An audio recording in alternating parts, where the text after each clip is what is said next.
m'intéresse à l'expérience du visiteur dans les maisons de musée et j'aborde cette question d'un point de vue philosophique.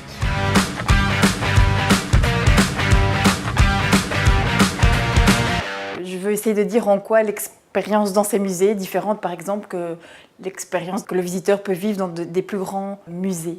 Mon grand-père était conservateur de musées et donc j'ai toujours passé énormément de temps dans toutes sortes de musées, des musées de sciences naturelles, des musées d'art, des maisons musées. Et j'ai toujours trouvé que dans les maisons de musées, il se passait quelque chose de différent. Et j'ai une affection particulière pour ces musées. Et j'ai eu envie de mettre des mots sur cette expérience particulière, d'essayer de comprendre ce qui se passait.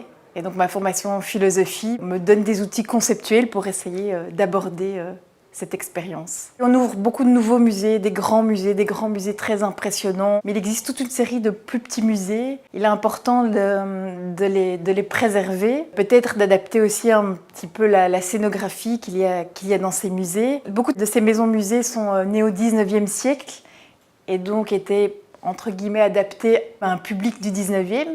Aujourd'hui, on est au 21e siècle et je pense qu'il est intéressant de se poser la question de quelle est l'expérience du visiteur aujourd'hui pour repenser la scénographie ou la médiation qui peut être à l'œuvre dans de tels musées, se poser de nouvelles questions dans ces musées particuliers.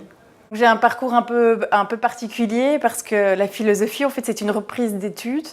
J'avais d'abord fait une licence en sciences commerciales et financières et j'ai bossé plus ou moins 10 ans dans le secteur financier. Et il y avait quelque chose qui me manquait. Je pense que j'étais un petit peu littéraire contrariée et j'avais envie de trouver vraiment un travail qui me faisait vibrer, dans lequel je puisse vraiment m'investir. Maintenant, ma formation en philosophie m'accompagne tout le temps. Ça fait partie de ma vie.